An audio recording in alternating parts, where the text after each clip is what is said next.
Chapter 2, God's Body, Oneness.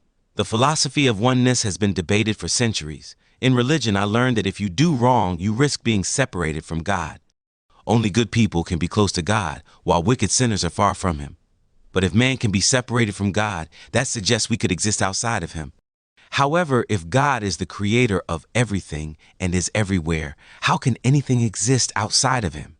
Can we truly be separate from God in any way other than consciously, mentally, or emotionally? If God is in all things because of His omnipresence, how do we reconcile this? Some might argue that our relationship with God is akin to that of a baby to its mother. The baby is made from the mother, but is not the mother. While this analogy suggests a separation, it misses a crucial point. When the baby is inside the mother, they are essentially one, their fates are intertwined. If complications arise during pregnancy, it can have life-threatening implications for the mother, demonstrating that the well-being of the baby directly affects her health. Unlike a baby that can be physically separated from its mother after birth, we can never be outside of God. We exist within God, and this profound connection means that our lives are inextricably linked to the divine source. Just as a mother's health is affected by her baby's condition, our existence is deeply rooted in the presence of God. I've heard analogies against the idea of oneness, like if I create a wig from my hair, the wig is not me. While clever, this doesn't fully explain our connection to God. A wig can be separated from your body, but God's creation cannot be separated from Him because everything exists within Him. It's like saying, I made my heart from myself, within myself, but my heart is not me. Logically, that doesn't make much sense. Instead, we should say that the heart is indeed part of you, just as we are all pieces of a greater whole, intertwined with the divine. In 1 Corinthians 12:12-13, it says, the body is a unit, though it is composed of many parts, and although its parts are many, they all form one body. So it is with Christ. For in one Spirit we were all baptized into one body, whether Jews or Greeks, slave or free, and we were all given one Spirit to drink. Many believe that God is omnipresent, meaning He is everywhere and in all things. But if God were only close to us and not within us, could we truly call that omnipresence? How do we measure the extent of God's presence? Colossians 1:16-17 states, for in Him all things were created, things in heaven and on earth, visible and invisible, whether thrones or powers or rulers or authorities, all things have been created through Him and for Him. He is before all things, and in Him all things hold together. This suggests that not only is God present in everything, but His presence is what holds all creation together. The text implies that God is the source of all things, including the heavens and spiritual realms. If God made everything, can anything exist outside of Him? Since there is nothing beyond God, everything created comes from His essence. Jeremiah 23:23-24 asks, am I a God who is close by, says the Lord, and not a God who is far away? Can anyone hide in secret places that I cannot see? This emphasizes that God fills heaven and earth. David also said, you will be there even if I make my bed in hell. This suggests that separation goes beyond physical distance. It relates to our relationship with God. Our thoughts can create false ideas of distance and lead us to feel judgment and division. This may be why we need a renewed mind or the mind of Christ, who embodies the power and presence of the source. Let's recognize the deep connection between the Creator and creation. Just as a house has many rooms but is still one unit, creation is linked to its source. While distinctions can be made, they exist in harmony within the source. This understanding can inspire unity and potential for positive change. When I asked biblical scholars who believe we are separated from God what material God used to make man, they said, with His Word. Here's the dilemma. John 1:1 states, in the beginning was the Word, and the Word was with God, and the Word was God. If God created everything with His Word, then He created it with Himself. In essence, God used His own essence to create. People often quote scriptures about being children of the devil to argue our separation from God. However, in Greek and Hebrew, children can mean descendants or to bring forth something. The term devil can refer to slander or accusation, which often involves distorting the truth. Picture a once clear lake now clouded with dirt and debris. This lake represents the distortion of truth, where those who embody deceitful characteristics as children of the devil obscure clarity and understanding, making it difficult for others to discern what is real. Someone who embodies these deceptive characteristics can be seen as a child of the devil, bringing forth lies. In contrast, a child of God may still operate out of deception but is aware of the truth, allowing for growth and evolution. Imagine a seed planted in rich soil. While it may struggle to break through the surface, it holds the potential for growth. This seed symbolizes a child of God who, despite moments of deception, is aware of the truth within and is on a journey of evolution and spiritual awakening. A child of the devil is lost in the collective consciousness of the world, identifying with societal norms and the illusion of separation. The difference between a child of God and a child of the devil is awareness. A child of the devil doesn't recognize they are an extension of the source, while those who know they are one with the source can let its nature flow through them. Galatians 5:22-23 tells us, "But the fruit of the Spirit is love, joy, peace, forbearance, kindness, goodness, faithfulness, gentleness, and self-control." When the source influences us, we move beyond trying to earn God's love. Instead, we are transformed by the source's presence, allowing love, joy, and peace to manifest naturally. But if life isn't about earning God's love, why do people say faith without works is dead? To understand this, think of faith like a battery. A dead battery can't do anything. Similarly, inactive faith can't produce results. In Greek, faith is translated as pistis, meaning confidence.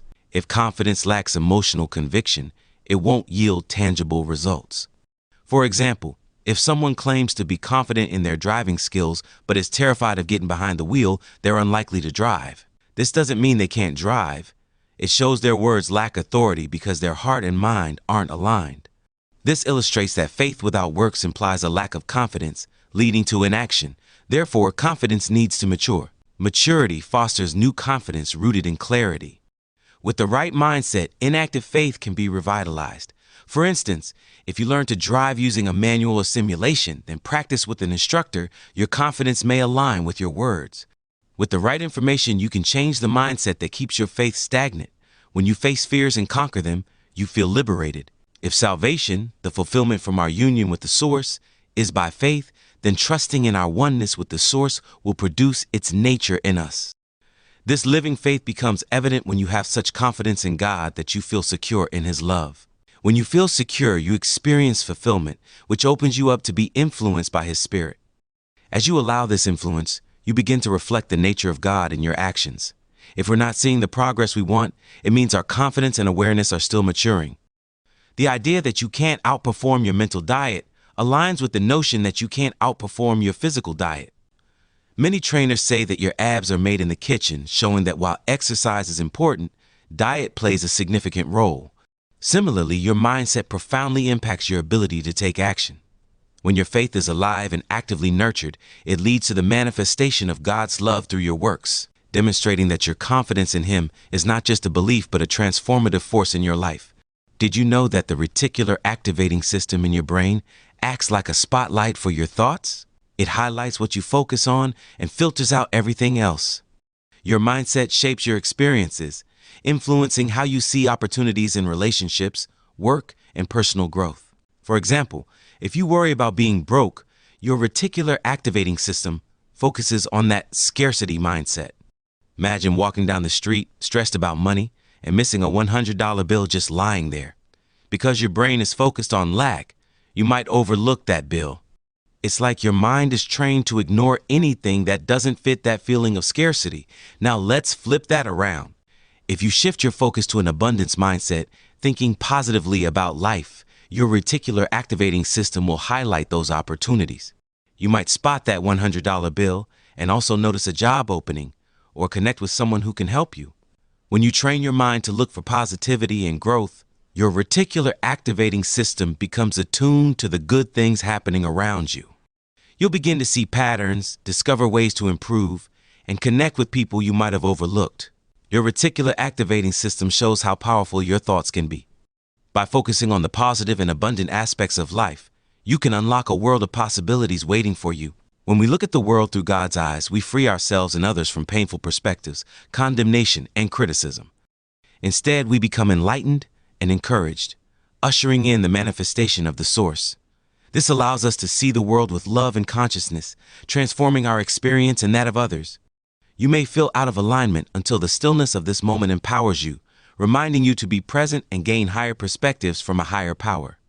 When progress feels stagnant, it doesn't mean you're disconnected from the source. It indicates that the power of this fellowship is yet to be activated. This happens through the renewal of your mind, seeking new faith or clarity from the source through stillness rather than reacting or resisting situations. When the source provides clarity and insight, it fosters passion and purpose. Confidence flourishes when a renewed mindset aligns with your heart. In this harmony, actions arise from deep belief. For example, if you believe you will receive a substantial reward, you'll prepare accordingly and take necessary steps to claim it. Similarly, someone with faith in receiving from the source will prepare for blessings while enjoying the journey. The process of mind renewal is a continuous journey that evolves from glory to glory, with glory signifying doxa, which encompasses honor, praise, and divine presence. This concept highlights the importance of recognizing the divine qualities within ourselves and others.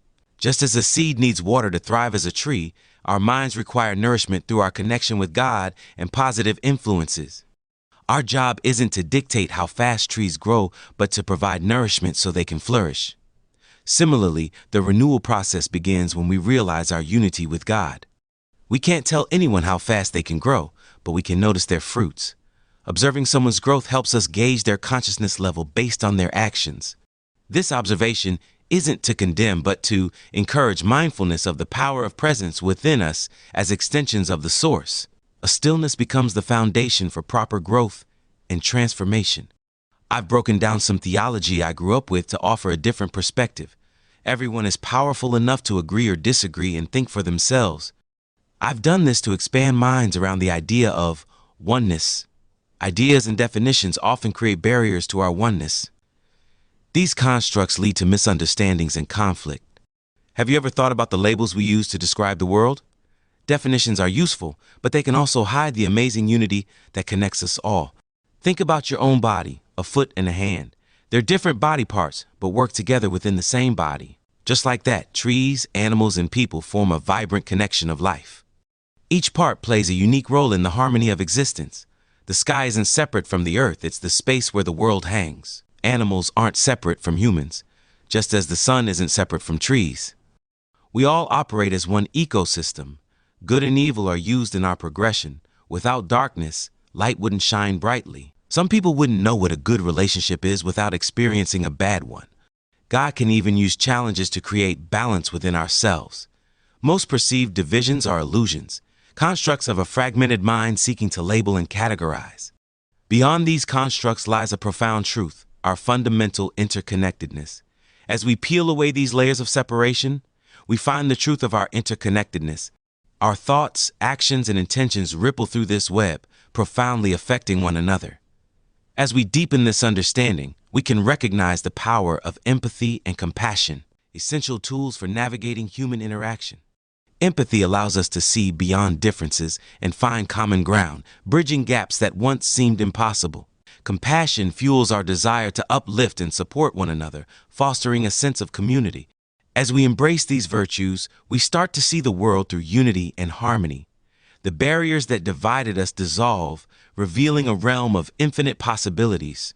In this realm, our collective consciousness can bring transformative change, fostering personal growth and global advancement. Imagine if the world around you reflected you. Would you still see yourself as separate from everything outside your flesh? Humans often treat their environment as disconnected from them. We might think of a rock as lacking intelligence or a tree as stupid compared to the human mind. We seldom recognize the deep intelligence in nature, an interconnected web thriving on subtle communication. Our perception of superiority can blind us to the wisdom around us. If we acknowledge this intelligence, we might respect every aspect of our world, understanding that each element plays a vital role in life's balance. This understanding could inspire us to adopt sustainable practices and seek harmony with the environments we inhabit. If you truly looked at the external world as a reflection of you, how often would you cast blame? How frequently would you judge others? If your life circumstances were a reflection of you, blaming others would mean blaming yourself. We often judge others in the same way we judge ourselves. We criticize others for traits we dislike in ourselves. For example, you might call someone's shoes stupid because you're critical of your own footwear. Recognizing this connection could lead to newfound empathy, extending kindness to ourselves and others. We frequently complain about someone's attitude, but they might be complaining about yours too. This mirroring suggests understanding and patience could pave the way for compassion. We react strongly to things that take up most of our attention. For example, you might react to a liar in a film because memories of dishonest people replay in your mind. Recognizing these reflections can catalyze personal growth and transformation. Imagine if the people you compare yourself to are simply different versions of yourself. What if every critique or compliment you give reflects some aspect of your journey? Whether it's strengths or weaknesses, what we see in others often relates to us. Would this realization shift how you view those around you? If you could see yourself beyond your shortcomings, could you see others beyond their current state? Could you recognize accomplishments you admire in others as potential within yourself, waiting to be realized? Acknowledging these reflections might ignite a change toward greater understanding and growth. By tuning into these revelations, could we uncover a deeper connection to the world around us? Not a world we conform to, but a world where we project love and abundance. Seeing that everyone and everything can transform from within, in fellowship with the Source. What if you viewed the world through redemptive eyes, seeing the poor as wealthy, the sick as healthy, the unkind as loving, and the wicked as righteous? By doing so, you might witness a profound transformation that begins within. This transformation slowly peels away layers of disillusionment. When we embrace this shift, we recognize our role as creators of our reality, shaping our days with intention and passion. What if the DNA of I Am spilled onto the earth to give us new perspectives? This awareness can guide us inward, emphasizing our connections with one another. This inner exploration can help us tear down barriers, revealing the shared humanity amid diverse experiences. Consider how one might feel when witnessing a father embrace his daughter. It highlights how deeply we value love. This ability to reflect our inner values onto the world provides a personal lens for interpreting our experiences. It heightens our awareness of our sensitivities and showcases the strong bond between our internal lives and external realities. As we become more attuned to this connection, we grasp the immense power of our minds. Our thoughts and emotions create a vast landscape with the potential for profound transformation. Navigating this inner terrain reveals insights that reshape our reality. Each nurturing thought is a building block in the structure of our experiences. Every mindful moment and deliberate choice contributes to designing our world. As we embark on this journey, we realize that the mind is not just an observer, it's a creator that shapes our surroundings through our perceptions and beliefs. This creative ability empowers us to weave narratives that align with our dreams and aspirations, ultimately turning our visions into reality. With this in mind, do you still think it's far-fetched to believe that you and your reality are one? For as he thinketh in his heart, so is he. Proverbs 23:7. Our oneness as God's body doesn't mean we all agree. It means we accept our flaws in each other. We can see the beauty and potential within ourselves and others. This unity transcends mere agreement, allowing us to embrace diversity while nurturing compassion and understanding. Understanding separation from God. One thing that often prevents us from believing in God is a misunderstanding of certain biblical texts. A common example is the interpretation of scriptures that suggests God separates from us every time we make a mistake. This misconception can lead people to feel as though God is running away or hiding from them when they sin. However, it's essential to bring some enlightenment to this idea, particularly regarding Isaiah 59:2. Scripture reference, Isaiah 59 KJV. But your iniquities have separated between you and your God, and your sins have hid his face from you, that he will not hear. Rephrase breakdown, your guilt has separated you from your God, and your ignorance has hidden his presence from you, so he will not respond. Key terms and their meanings. 1. Iniquities, avon. This term can mean guilt. It signifies not just the act of sin, but also the mental and emotional weight of that sin. It emphasizes that wrong thinking leads to wrong actions. 2. Sins. This concept means to miss the mark, reflecting both wrong actions and the mentality that leads to those actions. Your wrong thinking gives rise to your actions, creating a cycle of guilt and blame. 3. Face panim. This word signifies presence. It is important to understand that God is not literally hiding from you. Rather, his presence becomes concealed in your mind when you are not present with him. Context of Israel in this scenario. All right, let's set the scene. The Israelites are living in a time when their spiritual vibe is totally off. They had been through some serious miracles, like parting the Red Sea and all that jazz, but somewhere along the way, they started to doubt God's goodness. It's like they had VIP access to the greatest party ever, but instead of enjoying it, they were peeking over the fence at what their neighbors were doing. So, what do? They looked to the gods of surrounding nations, those shiny, flashy idols that promised quick fixes and instant gratification. Instead of waiting on God, who they saw as taking his sweet time, they decided to chase after these false gods, thinking they'd get the wealth and blessings they wanted, like trying to get rich quick instead of playing the long game. And let's not forget the leadership drama. Their leaders were more focused on flexing their power than guiding the people toward a real connection with God. It's like having a coach who only cares about winning games and not about building a winning team. With all this going on, the people started to see their relationship with God as more of a transactional deal, doing rituals to get what they wanted, rather than a heartfelt connection. As a result, sin and corruption became the name of the game, creating a massive wall between them and God. Isaiah swoops in like a spiritual superhero, calling them out on their mess and urging them to turn back to God. He reminds them that true restoration, spiritually, mentally, and physically, comes from a genuine relationship with God.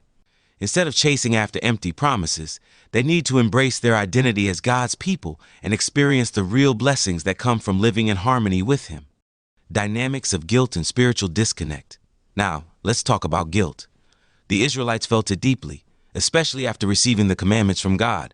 When they realized they were falling short, that guilt started to weigh on them. Instead of using that guilt as a springboard to grow closer to God, they often let it spiral into shame.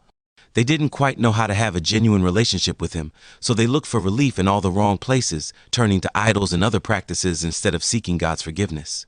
When confronted by prophets about their wrongdoing, instead of repenting, many felt overwhelmed by their guilt and retreated further into sin.